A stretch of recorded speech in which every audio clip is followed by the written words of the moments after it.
Ada 3 perkara yang harus dijaga dan selalu diperbaiki untuk mendapatkan hidup yang berkualitas. Pertama, rapikan hubunganmu dengan orang tua. Kedua, rapikan hubunganmu dengan pasangan. Ketiga, rapikan hubunganmu dengan anak keturunan.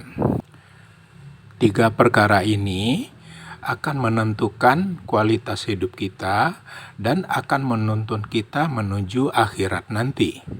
Berikut adalah suara kajian Ustadz Umar Mita Syamila terkait hal tersebut. Link kajian tersebut ada di deskripsi. Terima kasih. Dan terkadang banyak orang ketika mereka menikah melupakan komitmen. Mereka mengejar kepuasan sesaat tetapi melupakan kebahagiaan dan ketenangan. Dan akhirnya dia mengorbankan ketenangan dan kebahagiaan. Berapa banyak pasangan hanya karena tergoda dengan godaan sesaat. Akhirnya dia lupa bagaimana ketenangan yang sudah dia dapatkan bersama keluarganya. Lalu dia terpesona dengan pesona yang haram sesaat saja. Lalu akhirnya semua ketenangan, semua kelapangan yang telah dia dapatkan itu hancur berantakan. Bukan karena Allah yang menghancurkan, dia sendiri.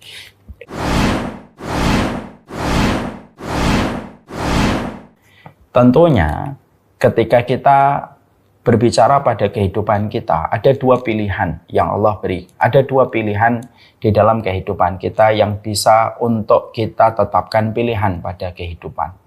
2 pilihan itu adalah apakah kita pada kehidupan ini ingin puas ataukah ingin bahagia. Tentunya pada keduanya itu ada makna yang berbeda. Setiap orang itu tentunya bisa mendapatkan kepuasan. Walaupun dia melakukan dosa, walaupun dia melakukan kemaksiatan, dia bisa mendapatkan kepuasan. Orang yang berzina bisa puas, orang yang pakai narkoba bisa puas, orang yang mereka minum khamar dan alkohol, party-party, mereka pun bisa mendapatkan kepuasan. Tetapi kepuasan itu sifatnya hanyalah memberikan endorfin secara palsu, kita tampaknya bahagia. Tapi kepuasan itu tidak pernah masuk kepada hati dan jiwa manusia secara utuh. Karena kepuasan itu hanya sebatas di permukaan. Oleh karenanya, orang yang mereka puas dengan segala macam kemaksiatan atau segala macam entertain yang sifatnya prematur atau sifatnya instan, maka biasanya hanya mendapatkan kepuasan, tetapi ada banyak sisi pada ruang hatinya dan jiwanya yang tidak mendapatkan ketenangan ketika yang dikejar pada kehidupan itu hanyalah kepuasan. Ada pilihan yang kedua. Pilihan yang kedua itu adalah kebahagiaan. Tentunya bahagia itu berbeda dengan kepuasan.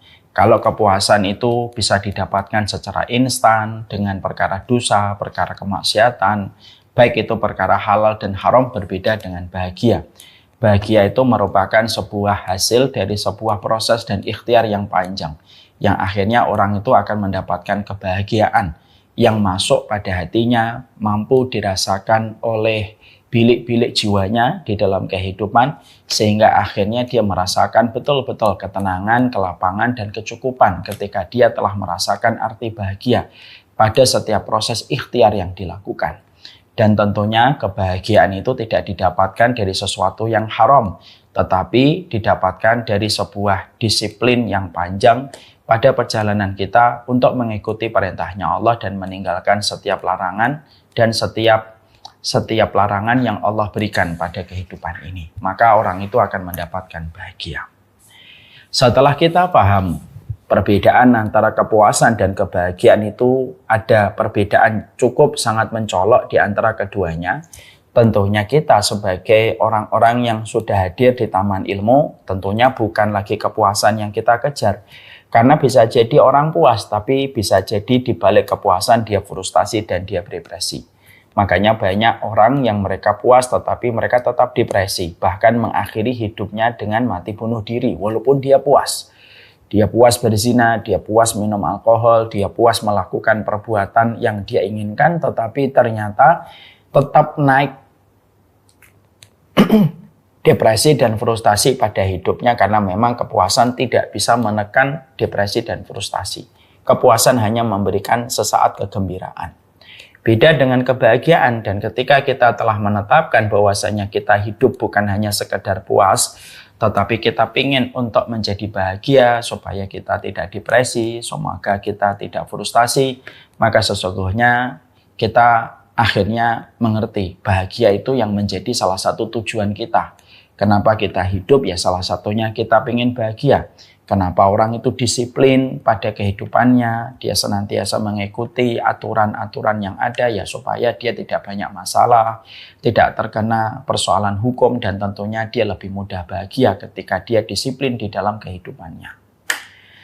Maka salah satu di antara ruang yang bisa memberikan kebahagiaan tentunya dengan ketenangan yang kita peroleh itu adalah sebuah pernikahan. Setuju atau tidak setuju, mau atau tidak mau, maka pada dasarnya pernikahan itu salah satu tujuannya adalah supaya memberikan kepada manusia sebuah ketenangan yang berbalut dengan sebuah kebahagiaan. Karena walaupun kita hari ini berada pada isu yang sedang viral bahwasanya marriage is scary, pernikahan itu memang mengerikan kata sebagian orang karena berbagai macam kasus yang ada. Tapi terlepas dari itu semuanya, sebenarnya kalau kita mau jujur melihat bahwasanya salah satu ruang bahagia di dalam kehidupan dan ruang ketenangan itu sebenarnya ada di dalam pernikahan. Karena apa? Karena sesungguhnya pernikahan itu merupakan salah satu jalan mendapatkan ketenangan apabila setiap prosesnya, apabila setiap ikhtiarnya dilakukan dengan cara yang benar. Maka sesungguhnya salah satu tujuan di dalam pernikahan itu bukan hanya memberikan kepuasan, tapi juga memberikan kebahagiaan dari ketenangan yang Allah janjikan kepada mereka yang jujur dalam proses ketika mereka memiliki keluarga. Hari ini banyaknya kasus yang terjadi di dalam pernikahan itu tidak menjadikan pernikahan itu salah. Pernikahan tetap merupakan sebuah syariat yang sangat indah. Karena pernikahan itu bukan hanya syariat di dunia, tapi pernikahan itu juga menjadi syariat dalam kehidupan di akhirat. Makanya sampai-sampai karena pernikahan itu memberikan kebahagiaan apabila semua prosedur kita ikuti, maka bukan hanya pernikahan itu berlaku di dunia, bahkan berlaku dalam kehidupan di akhirat. Makanya Allah menyampaikan di dalam surat Al-Baqarah, walahum fiha azwajum mutahharah, bahwasanya nanti di akhirat itu setiap pasangan itu akan dipertemukan dengan pasangan-pasangan yang telah dijodohkan. Artinya syariat pernikahan itu masih ada dalam kehidupan di surga. Saking begitu besarnya efek kebaikan yang diberikan dalam sebuah syariat yang bernama pernikahan. Makanya hari ini dengan banyaknya kasus yang ada, itu bukan berarti yang salah itu pernikahan. Karena syariat itu tidak pernah salah. Tetapi yang salah adalah setiap pelakunya, ketika pelakunya tidak mengerti bagaimana menempatkan tentang pernikahan, tidak pernah mempelajari bagaimana menjadi seorang laki-laki, ketika nanti menjadi seorang suami, karena menjadi suami itu ada komitmen, ada kewajiban, ada konsekuensi, menjadi istri juga sama.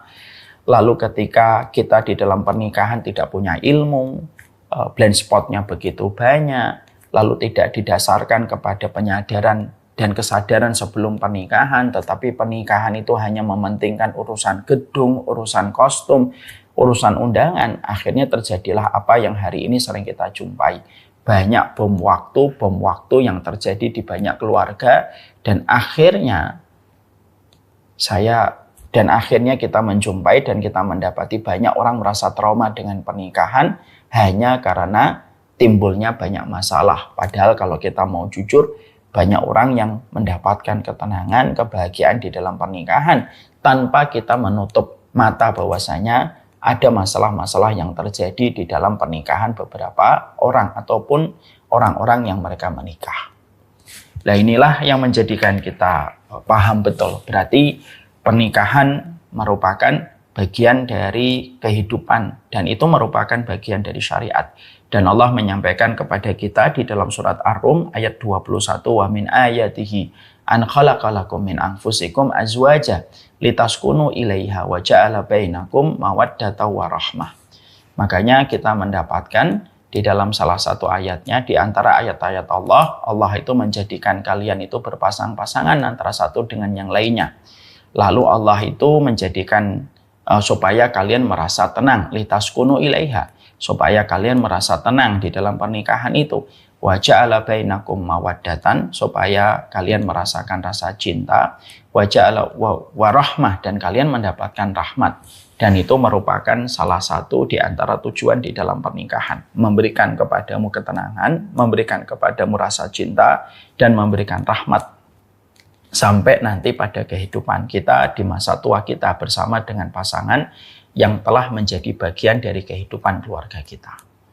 Jadi di situ kita paham, berarti kalau seseorang belum menikah sebenarnya belum merasakan sebuah ketenangan sebagaimana ketenangan yang dia dapatkan di dalam pernikahan. Apabila semua prosedur, semua cara, semua jalan menuju kepada pernikahan dan memaknai pernikahan itu sesuai dengan aturan Allah. Ya, sehingga ketika ada masalah, bukan yang salah itu pernikahan, tapi prosedur-prosedur di dalam menempuh cara itu yang terkadang tidak kita perhatikan dengan benar dan akhirnya menimbulkan banyak masalah pada kehidupan berkeluarga. Handphone itu, saya ambilkan contoh. Handphone ini kan sebenarnya sudah ditetapkan nih prosedurnya bagaimana memberikan maintenance pada handphone. Bagaimana handphone ketika di-charging, bagaimana handphone ketika menerima file, bagaimana handphone ketika dijaga dari mungkin sinar matahari dengan paparan langsung, itu ada aturannya.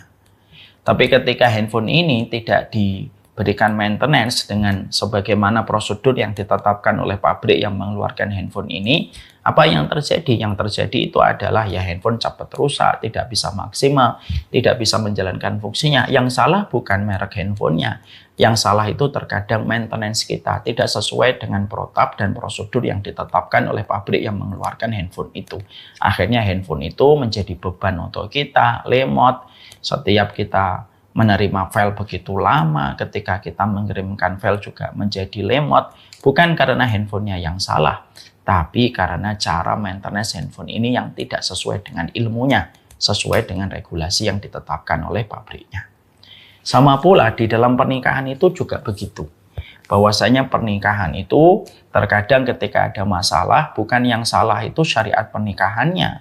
Karena memang syariat dari Allah tidak pernah salah. Kalau kita ada yang mengatakan syariat Allah itu menakutkan, ketika kita mengatakan marriage is scary gitu.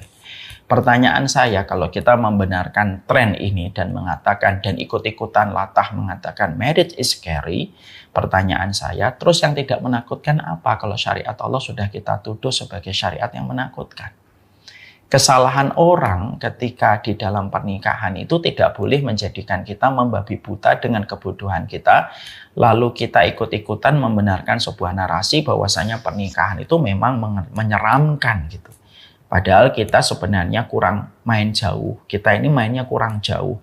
Banyak orang yang mendapatkan kebahagiaan, mendapatkan ketenangan, mendapatkan kebaikan di dalam pernikahan yang tentunya terkadang jarang kita dapatkan, jarang kita mau mendengar mereka karena kita terlalu malas untuk mengkorek sebuah informasi yang penting pada kehidupan kita. Banyak orang nikah mendapatkan ketenangan. Ada seorang suami tenang mendapatkan istri yang setia menemani sang suami walaupun sang suami dalam kondisi sakit. Banyak seorang suami yang rela tetap menemani istrinya walaupun tidak diberikan keturunan dan dia setia menjaga hubungannya dengan seorang istri.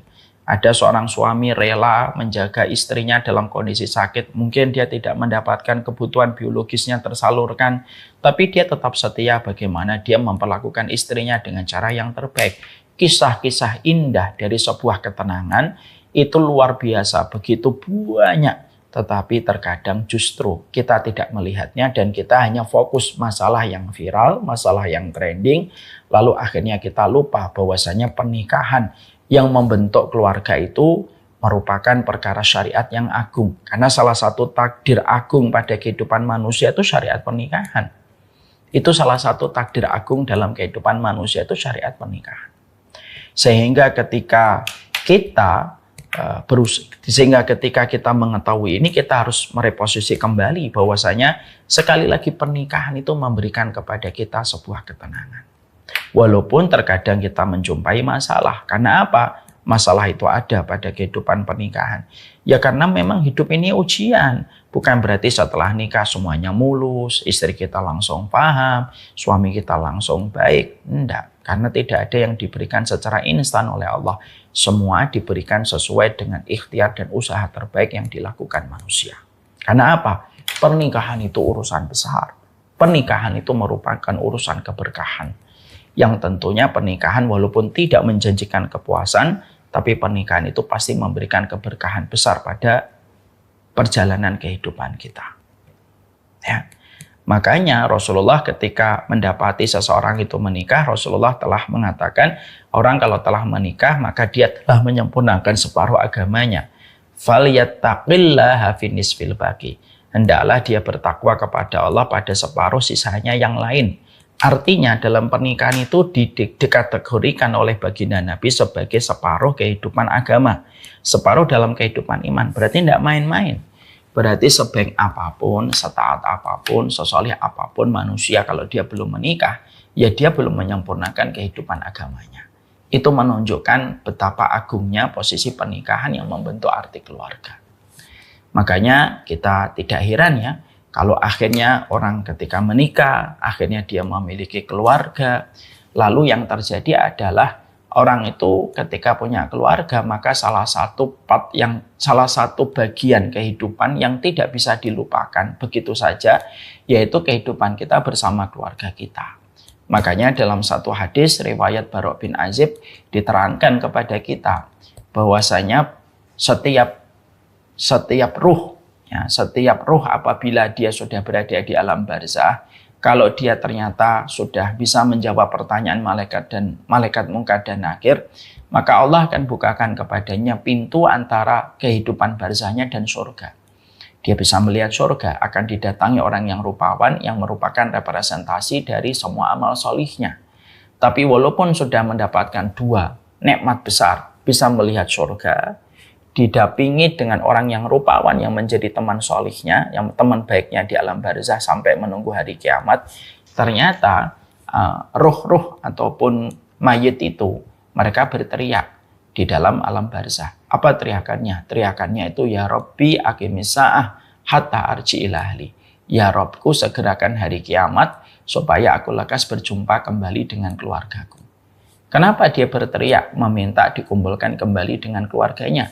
Karena keluarga yang terjadi setelah proses pernikahan, maka sesungguhnya itu merupakan bagian dari episode kehidupan kita yang tidak bisa tergantikan dan tidak bisa terhapuskan dengan apapun. Bahkan guncangan kematian pun tidak bisa menghapuskan memori manusia terhadap keluarganya. Bahkan ketika dia sudah melihat malaikat Munkar dan Nakir, sudah melihat surga, sudah didatangi orang yang rupawan, yang menjadi teman ngobrolnya yang paling enak, dan itu representasi dari amal solehnya, itu pun tidak bisa menghilangkan kerinduan dia kepada keluarga karena besarnya arti keluarga dalam kehidupan manusia. Tidak bisa kita hilangkan itu. Ya. Makanya perkara ini yang membuat kita selalu harus sadar betul bahwasanya keluarga itu tempat terbaik. Walaupun mungkin kita menemukan kekurangan, kita menemukan mungkin keterbatasan keluarga kita yang terkadang tidak sesuai dengan ekspektasi kita dan ataupun harapan kita. Tapi pada dasarnya keluarga itu merupakan tempat kembali dan tempat memori yang tidak bisa dihapuskan begitu saja. Itulah keluarga. Orang yang paling setia mendoakan kita itu adalah keluarga kita.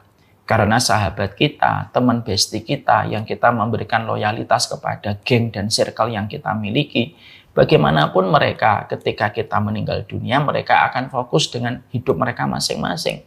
Mereka akan bergelut dengan masalah, mereka akan berjumpa dengan problem, dan akhirnya kesedihan mereka ditinggalkan kita ketika meninggal lebih dulu, tidak terlalu lama setelah itu dia akan melanjutkan kehidupan. Beda dengan keluarga kita. Makanya orang yang paling setia sekali mendoakan kita itu ada 3. Yang pertama, yaitu adalah orang tua kita, dan itu keluarga kita. Puncak mata rantai keluarga kita itu kan orang tua kita. Yang kedua pasangan kita, yang ketiga adalah anak kita. Puncak mata rantainya itu adalah orang tua kita. 3-tiganya itu keluarga. Orang tua kita yang paling setia mendoakan kita. Lalu yang kedua adalah pasangan kita yang setia mendoakan kita, dan yang ketiga itu anak keturunan kita. Di mana walaupun kita meninggal dunia sudah 20 tahun, sudah 10 tahun, mereka tetap setia mendoakan kita. Karena memori yang kita tinggalkan pada hati mereka tidak akan pernah mereka bisa lupakan begitu saja. Karena dahsyatnya masalah keluarga pada kehidupan.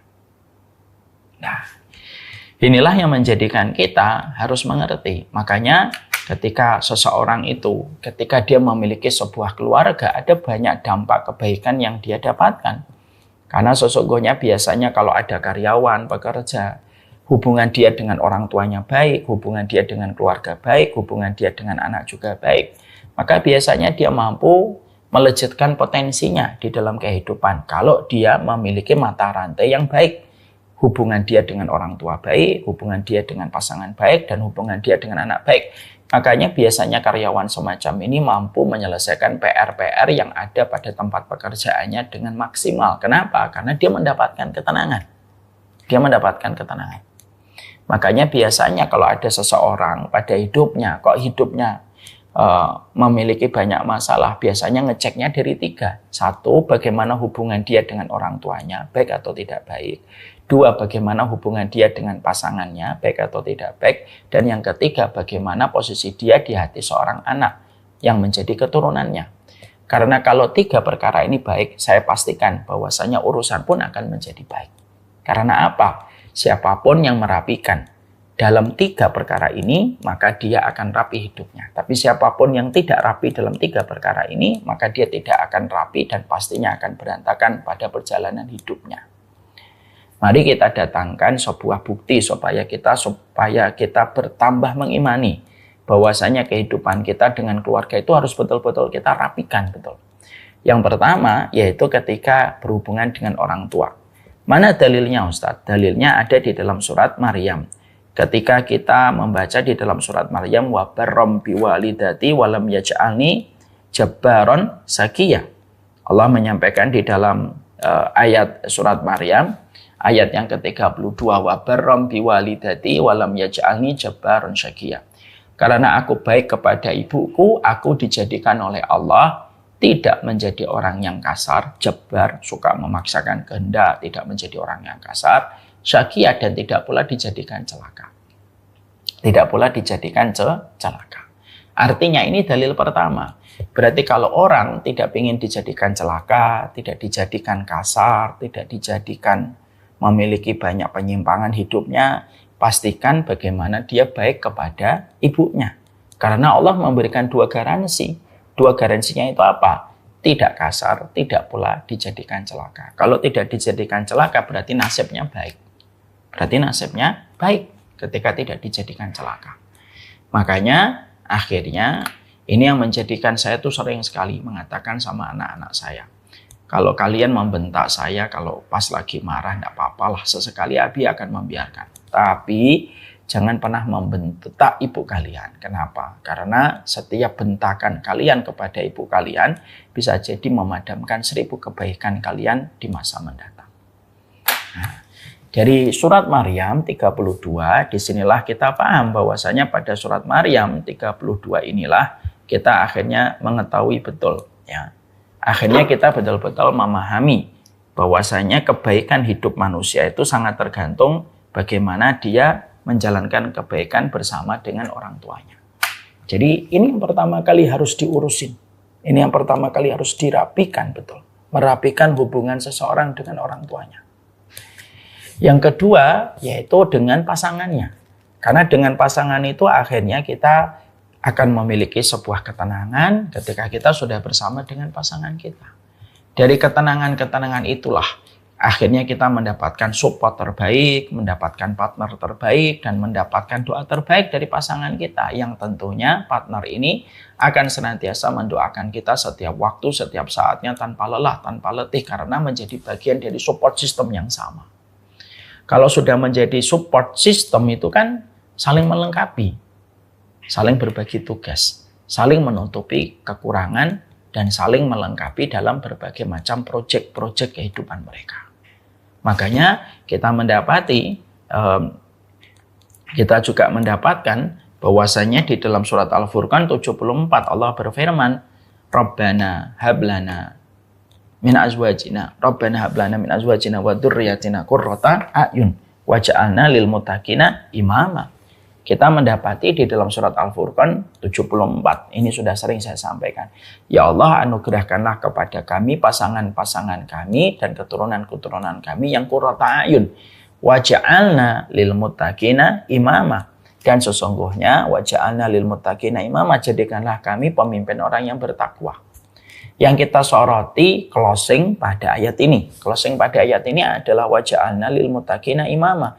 Jadikanlah kami lil muttaqina imama, bagi orang yang bertakwa itu menjadi seorang pemimpin. Artinya kehidupan kita berkualitas, bukan hanya sekadar muttaqin, tetapi menjadi leader, menjadi pemimpin. Itu kan berarti puncak mata rantai kesuksesan seseorang menjadi pemimpin bagi orang yang bertakwa.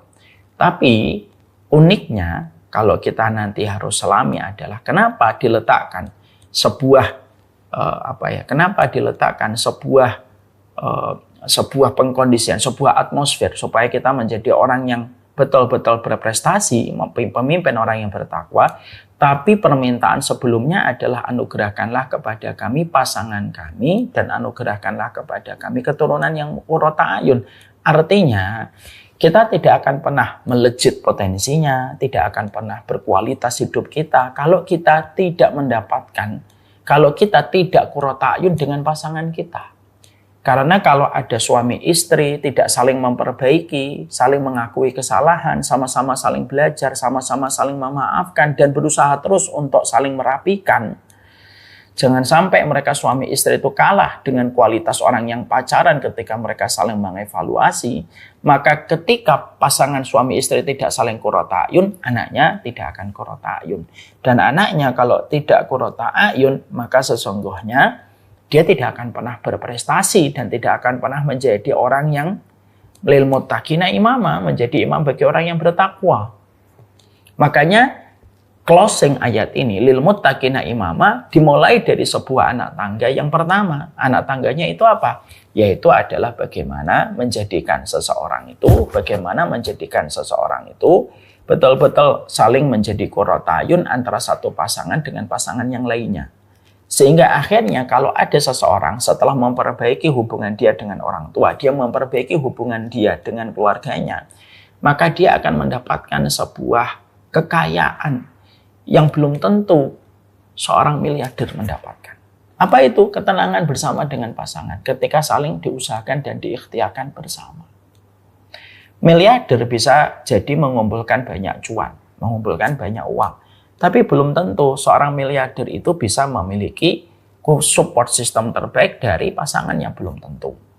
Ya, tapi kalau ada seseorang dia itu mampu memiliki pasangan yang betul-betul qurrata a'yun, maka dia akan melejit potensinya di dalam kebaikan, kualitas hidupnya akan terjaga.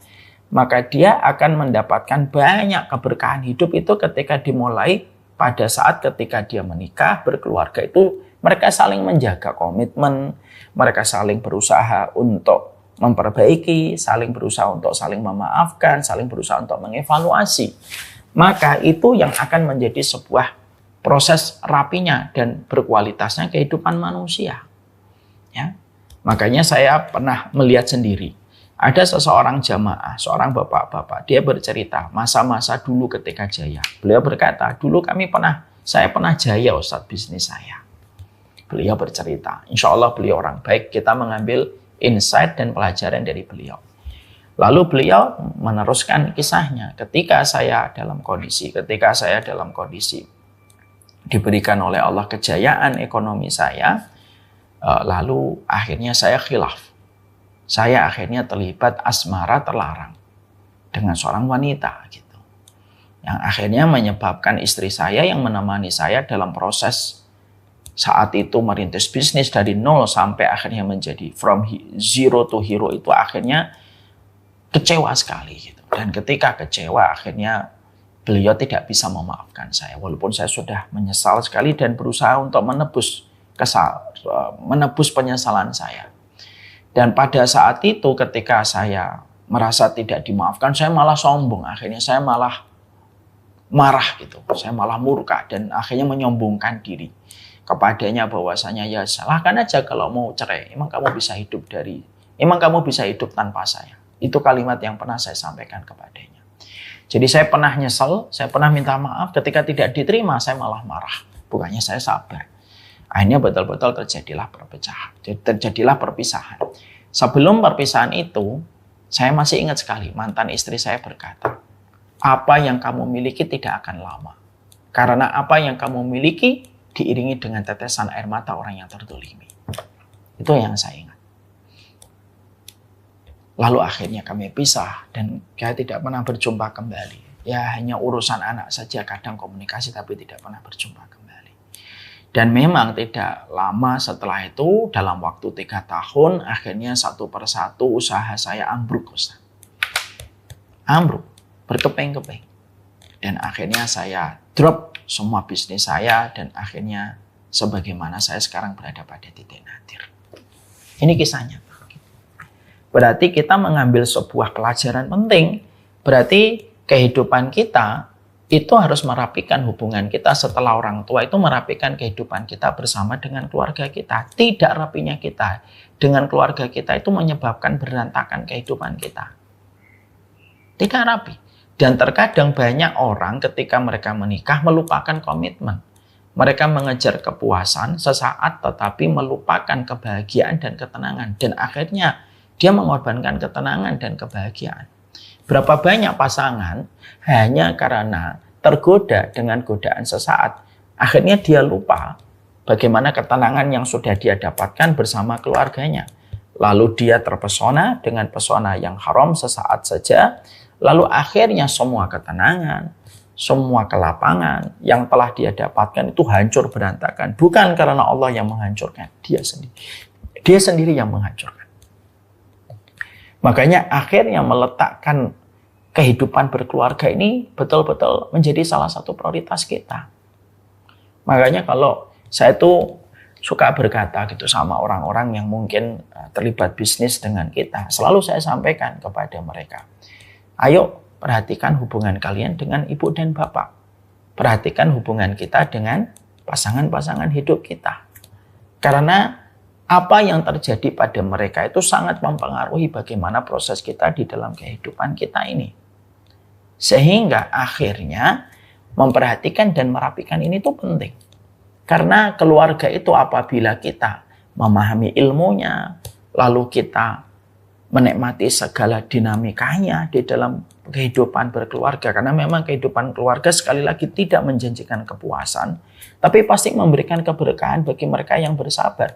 Maka setiap kesabaran di dalam kita berkeluarga itu selalu dibayar kontan oleh Allah dengan banyak hal. Karena apa? Kalau kita sudah meniatkan keluarga ini karena Allah, maka Allah yang akan membersamai di dalam setiap langkah kita. Mungkin kita terkadang mendapatkan ujian, tapi ujian itu semakin menguatkan kita dan semakin membuat kita kokoh di dalam perjalanan hidup kita. Dan itu dimulai dari keluarga yang harus dirapikan. Makanya indah betul ya ketika kita menjumpai dan kita mendapati baginda Nabi Shallallahu Alaihi Wasallam. Baginda Nabi itu tidak diwafatkan oleh Allah Subhanahu Wa Taala, tidak diwafatkan di Masjidil Haram. Nabi tidak diwafatkan di Masjid Nabawi. Nabi juga tidak diwafatkan di Perang Badar atau Perang Uhud. Tapi Nabi itu diwafatkan di atas pangkuan Ibunda Aisyah. Kenapa Nabi Muhammad itu diwafatkan oleh Allah di atas pangkuan Ibunda Aisyah? Ini bukan hanya kita jawab dengan jawaban, itu kan kebetulan. Tidak ada yang kebetulan. Tidak ada yang kebetulan. Berarti memberikan kepada kita sebuah insight, memberikan kepada kita sebuah jawaban yang besar. Bahwasanya Nabi diwafatkan di atas pangkuan Ibunda Aisyah karena bentuk puncaknya rahmat pada kehidupan itu, puncaknya rahmat pada kehidupan itu adalah ketika kita diberikan oleh Allah kesabaran bersama dengan orang yang Allah kirimkan pada kehidupan keluarga kita, maka ketenangan yang kita rasakan itu tidak akan pernah maksimal. Ketenangan yang kita rasakan itu tidak akan pernah sama dengan ketenangan bersama orang lain dan di tempat orang lain atau di tempat yang lain. Makanya akhirnya kita harus merapikan hubungan kita dengan keluarga kita. Dan merapikan hubungan keluarga kita itu apa? Harus ada ikhtiar, harus ada komitmen, harus ada kewajiban, dan tentunya ada konsekuensi. Makanya kalau orang menikah tapi tidak siap dengan komitmen, tidak siap dengan kewajiban, tidak siap dengan konsekuensi, ya jangan nikah dulu. Karena apa? Pernikahan itu membutuhkan kedewasaan secara psikologi. Karena banyak orang hari ini bisa jadi umurnya banyak, tapi belum tentu psikologinya seiring dan senada dengan umurnya. Bisa jadi umurnya 25, tapi psikologinya masih 15 tahun. Bisa jadi umurnya 27 tahun, tapi psikologi dan kejiwaannya baru 19 tahun. Ya itu akan menjadi masalah. Makanya ini pula yang menjadi salah satu titik perhatian kita kalau menjadi orang tua.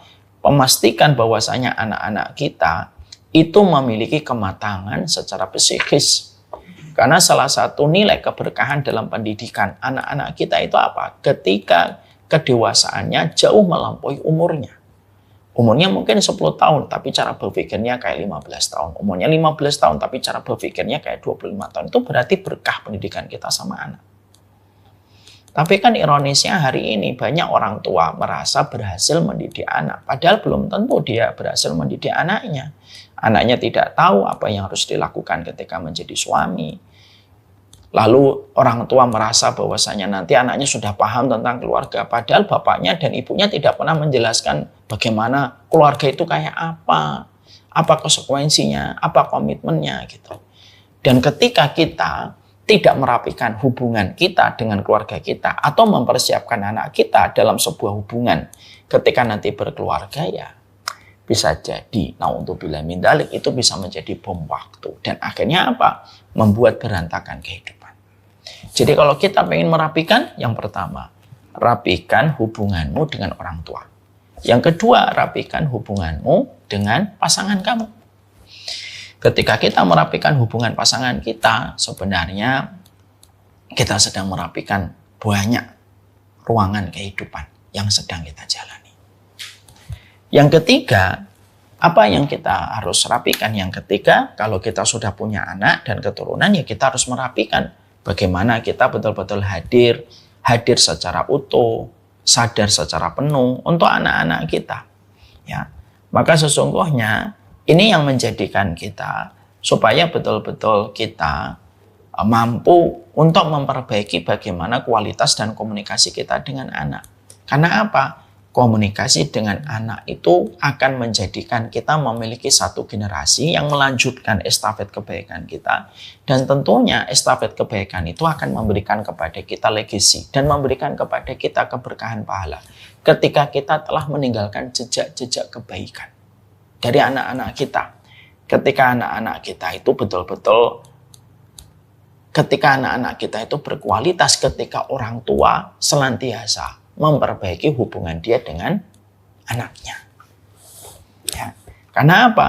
Karena sesungguhnya salah satu di antara yang Allah nilai pada kehidupan kita itu apa? Salah satu yang Allah nilai dalam kehidupan kita itu bukan hanya amalan kita. Tetapi salah satu yang Allah nilai itu dari jejak kebaikan yang kita tinggalkan. Makanya Allah menyampaikan di dalam surat Yasin ayat yang ke-12. Allah berfirman kepada kita, Inna nahnu nuhyil mauta wa naktubu ma qaddamu wa asarahum. Surat Yasin ayat yang ke-12 Allah berfirman, Inna nahnu nuhyil mauta wa naktubu ma qaddamu wa asarahum. Sesungguhnya kami yang menghidupkan orang yang mati dan mencatat semua yang telah mereka lakukan dan jejak-jejak kebaikan yang mereka tinggalkan. Dan jejak kebaikan itu anak. Makanya kalau kita pada kehidupan tidak memperbaiki bagaimana hubungan kita dengan keturunan kita dan anak kita, sebenarnya kita akan mendapatkan banyak masalah. Karena salah satu masalah yang banyak memforsir energi kita itu yang anak. Masalah anak kalau kita tidak merapikan hubungan kita dengan anak. Jauh berkomunikasi, jauh hatinya, tidak pernah memiliki koneksi dengan anak, itu akan membuat kita banyak kehilangan energi memikirkan itu. Makanya di dalam surat Al-Ahqaf ayat yang ke-15 Allah berfirman kepada kita bagaimana setiap orang kalau sudah melewati angka 40 tahun maka kan mereka disunahkan, mereka itu harusnya berdoa, Rabbi auzi'ni an ashkura ni'mataka allati an'amta alayya wa an a'mala shalihan tardah wa aslih li fi dzurriyyati inni tubtu ilaika wa inni minal muslimin. Salah satu di antara permintaan orang kalau sudah melewati angka 40 itu apa? Ya Allah, berikanlah kebaikan yang mengalir untukku dan kebaikan yang mengalir untuk anakku. Artinya, kalau orang sudah melewati 40 itu kan pengen mendapatkan kebaikan mengalir untuknya dan mengalir untuk anaknya. Anaknya itu dalam kondisi yang baik. Dan kalimat setelahnya itu apa? Ini tuh betul ilaika, saya bertobat ya Allah. Kenapa ada kalimat setelahnya saya bertobat? Karena orang tua itu harus bertobat dari dosa, bertobat dari maksiat, bertobat dari kerenggangan, bertobat dari minimnya komunikasi dia dengan anak. Makanya ini tuh betul saya tobat ya Allah. Kalau saya menjadi orang tua belum pantas menjadi role model, kalau masih melakukan banyak maksiat, masih melakukan banyak dosa, bertobat. Karena tobat itulah yang akan kembali mengalirkan kebaikan untuk orang tua dan mengalirkan kebaikan kepada anak-anak kita. Jadi harus dirapikan ini. Orang yang mereka mendapati bagaimana urusan dia perbaiki urusannya bersama dengan anak, maka sesungguhnya itu Masya Allah, dia akan gemerlap hidupnya, berkilau hidupnya. Kenapa? Karena dia mendapatkan hati di hati anaknya, mendapatkan posisi di hati anak. Orang tua yang bahagia itu adalah, menurut saya bukan orang tua yang harus kaya raya, enggak. Orang tua yang bahagia itu adalah orang tua yang mereka itu ditempatkan dan diposisikan sebagai pahlawan di mata anak-anak dan keturunannya. Itu menurut saya itu sudah orang tua yang paling bahagia. Dan caranya kita memperbaiki itu. Ya. Jadi kalau kita menjadi orang tua, kita perbaiki terus kehidupan kita. Dan 3 perkara inilah yang sebenarnya menjadi inti perjalanan kehidupan kita. Bagaimana hubungan kamu dengan orang tua, bagaimana hubungan kamu dengan pasangan kamu, dan bagaimana posisi kamu di hati anak dan keturunanmu. Kalau 3 perkara ini akan senantiasa, ya, kalau dalam perkara ini kita senantiasa menjaga dengan baik, terus berupaya untuk merapikan, maka bonusnya kita mendapatkan ketenangan, kita mendapatkan kelapangan, dan kita akan mendapatkan banyak keberkahan dalam kehidupan kita. Makanya inilah yang menjadikan kita selalu mengerti. Merapikan kehidupan itu dari 3 hal. Sudah itu aja, diperhatikan saja itu. Jadi setelah kita dengan Allah, 3 ini perbaiki. Kalau kita masih renggang dengan orang tua, dekat. Kalau kita masih merasa tipis dengan orang tua, kita tebalkan. Kalau kita merasa kurang, tambahkan. Kalau kita merasa jauh, dekatkan. Karena apa? Bisa jadi masalah demi masalah yang kita jumpai dan kita dapatkan, ya karena kamu renggang sama bapak ibumu. Akhirnya hidupmu celaka dan hidupmu kasar. Setelah itu, perbaiki terus hubungan kita dengan pasangan kita. Harus ada pengorbanan, karena terkadang mendapatkan satu hal itu harus ada pengorbanannya. Segala sesuatu yang nikmat itu harus ada perjuangannya. Ini saya paham betul ini. Saya itu, saya mikirin begini. Kalau kita tanya sama orang, gimana ya saya supaya mendapatkan pola hidupnya, saya mendapatkan hidup sehat itu. Ternyata untuk hidup sehat itu, supaya kita tidak banyak penyakit, supaya kita tetap senang gitu ya, nggak banyak penyakit. Ternyata prosesnya itu memang banyak yang harus dikorbankan. Waktu rehat dikorbankan, harus senantiasa bergerak, tidak boleh tidur-tiduran, harus olahraga, harus berusaha menahan dari makanan-makanan nikmat tetapi di dalamnya ada banyak racunnya, harus detox ketika makanan kita banyak mengandung hal-hal yang kurang bergizi. Semuanya harus dikorbankan. Baru nanti tekanan darah mulai normal, gula darah mulai normal, tapi harus ada pengorbanan. Kalaulah kita hanya ingin mendapatkan supaya gulanya turun, darahnya normal, ternyata ada banyak pengorbanan yang harus diberikan supaya kita bisa mendapatkan goal itu pada kesehatan yang kita inginkan. Sama kehidupan, merapikan kehidupan keluarga, itu termasuk salah satu yang harus kita memberikan banyak pengorbanan. Tidak selamanya harus mendewa-dewakan dan mengagungkan perasaan. Tidak selamanya mendewa-dewakan logika kita. Tidak merasa menang-menangan, harus ada yang mengalah. Karena dalam pernikahan itu tidak ada kalah menang sebenarnya. Tapi kita harus merapikan. Kenapa? Merapikan hubungan ini akan mempengaruhi bagaimana kualitas kehidupan. Jadi kalau seorang suami pergi dengan senyuman seorang istri, pulang disambut oleh seorang istri, mereka berkomunikasi, mereka saling bersahabat, bahkan bercandanya itu frekuensinya sudah sama, maka kita ingat perkataan Imam Ibnu Katsir, lam ara al-mutahabaini misla zawaj. Maka sesungguhnya aku tidak pernah menjumpai bagaimana persahabatan sekental persahabatan antara suami istri kalau mereka sudah ditakdirkan bersahabat. Harus diperbaiki. Yang ketiga, baru memperbaiki hubungan kita dengan anak keturunan kita. Bekerja itu wajib. Tapi bukan berarti kita tidak memperhatikan kedekatan kita, kualitas komunikasi kita dengan keluarga kita, terutama anak-anak kita. Karena sesungguhnya memori-memori baik, memori-memori indah yang kita berikan pada kehidupan anak kita, itulah yang akan memudahkan mereka berbakti kepada kita di masa tua. Jadi itulah cara kita meramaikan, cara kita merapikan kehidupan kita. Merapikan kehidupan itu wajib. Karena apa? Kalau kita tidak rapi hidupnya, nggak enak. Kalian kalau berada di rumah, kok rumah tidak rapi, walaupun rumahnya bagus, kalau nggak rapi, itu pikiran tuh mumet. Pikiran tuh mumet aja. Misalkan ya, bantal di sini, padahal ini di ruang tamu, sikat gigi di ruang tengah, sapu ada di depan, mainan di mana-mana. Kita masuk rumah itu jadi sempit dadanya. Karena apa? Ya karena ruwet, nggak rapi. Coba kalau kita rapikan sebentar, itu akhirnya jadi lapang. Hati kita itu jadi lapang. Enak istirahat itu jadi enak. Kalau ketidakberaturan di rumah kita, ketidakberaturan di rumah kita menyebabkan pikiran kita kalut dan kusut. Masya Allah itu. Gimana kehidupan kita kalau kita tidak merapikan 3 perkara ini? Padahal 3 perkara inilah sejatinya yang menjadi salah satu kualitas dalam kehidupan. Tidak akan berkualitas Umar Mita, tidak akan berkualitas Pak Eri, tidak akan berkualitas siapapun sampai merapikan 3 ini. Rapikan hubunganmu dengan orang tua, rapikan hubunganmu dengan pasangan, dan rapikan hubunganmu dengan anak keturunanmu.